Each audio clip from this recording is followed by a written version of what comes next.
So good afternoon everyone, and today we will discuss on how to become an effective intercultural communicator. So in an increasingly globalized world, the ability to communicate effectively across cultures has become an essential skill. Intercultural communication involves the exchange of information and meaning between individuals from different social or cultural backgrounds. So this report will explore the key components, challenges, and strategies required to become an effective intercultural communicator, providing practical examples to support understanding. So let's discuss first the importance of intercultural communication.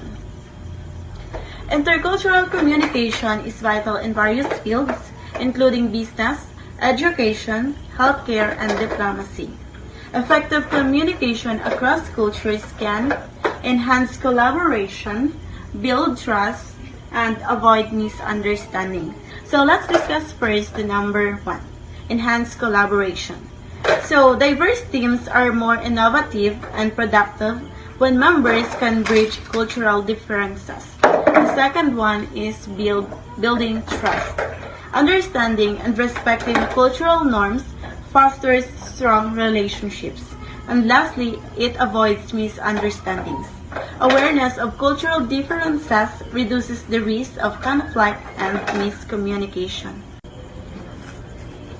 Key challenges. First one is the cultural differences. Variations in values, norms, and traditions can create barriers. Example, in some cultures, direct eye contact is a sign of confidence, while in others, it may be seen as disrespectful. The second one is the language barriers. Non-native speakers may struggle with idioms, jargon, and accents. Number 3 is stereotypes and bias. Preconceived notions about other cultures can lead to misjudgment. And the last one is the non-verbal communication. Gestures, body language, and personal space differ across cultures. Example, a thumbs up gesture is positive in the US, while offensive in parts of the Middle East. So the next one we will discuss about the strategies for effective intercultural communication. The first one is we need to develop cultural awareness.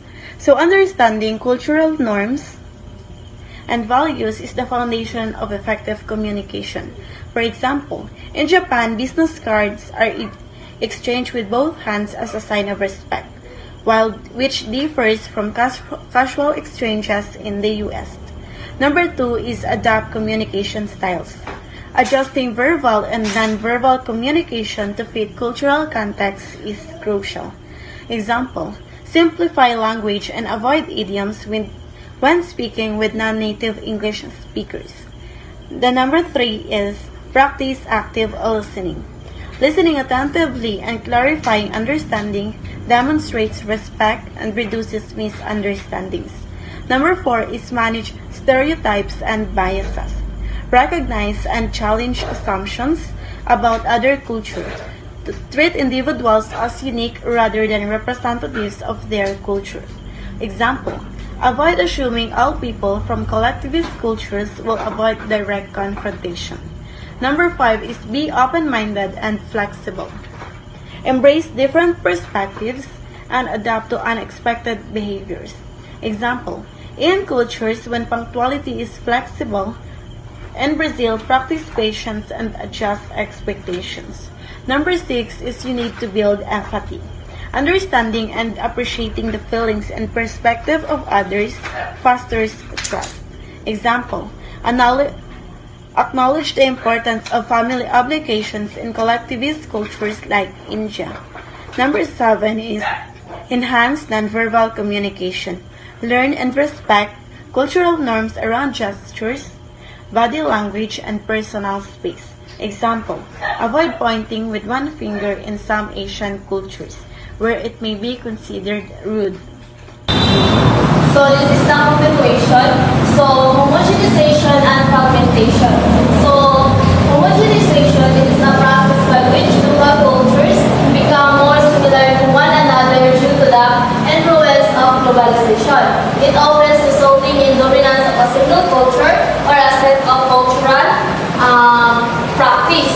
So this can lead to the erosion of cultural diversity as local traditions and identities are overshadowed by global trends. So the same homogenization is one, become more similar. So pareha. So example,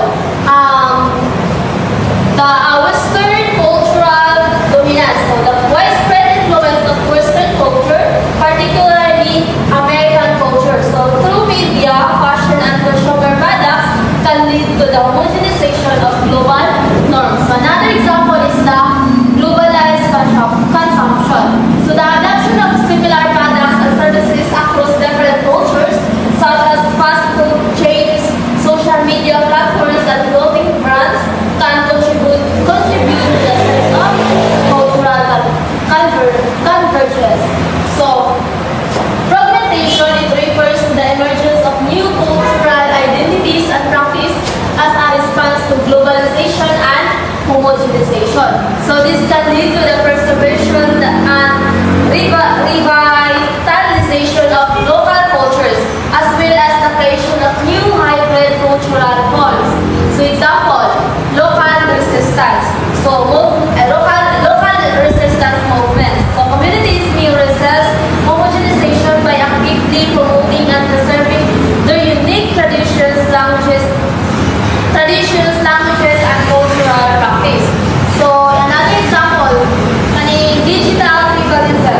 So the formation of online communities based on shared interests, ideologies, or identities, fostering a sense of belonging and cultural expression. So the next is globalization and localization. So globalization, it refers to the interconnectedness and interdependence of nations, economies, cultures, and societies on global scales. So it is driven by advancement in technology, communication, transportation, and international trade, leading to a more integrated and interconnected global system. Example, global trade. So the rises of multinational corporations and international trade has facilitate the exchange of goods and services across borders, creating a global marketplace. So another example is information flow. So the internet and social media have enabled the rapid dissemination of information, ideas, and cultural products worldwide, breaking down geographic barriers. So dali na kayo ang flow sa information. So the last one is localization. It is the process of adapting a product, service, or content to meet the specific preference. So cultural norms, language, and requirements of a particular target market or audience. For example, localization, it goes beyond mere translation and aims to create an experience that feels native and relevant to the local culture and context. Examples, language adaptation. So translating websites, software interfaces, and marketing materials into local language to ensure comprehensibility and cultural relevance. So another example, cultural adaptation. So adjusting products, services, and marketing campaigns to align with local customs, values, and sensitivities. Developing intercultural competence.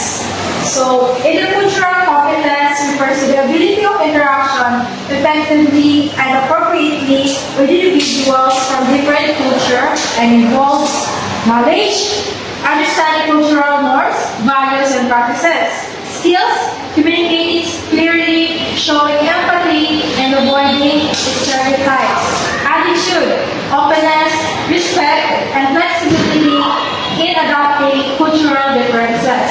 So there are steps to develop intercultural competence. The number one is awareness. Understand your own cultural identity and biases. Second one is knowledge acquisition. Learning about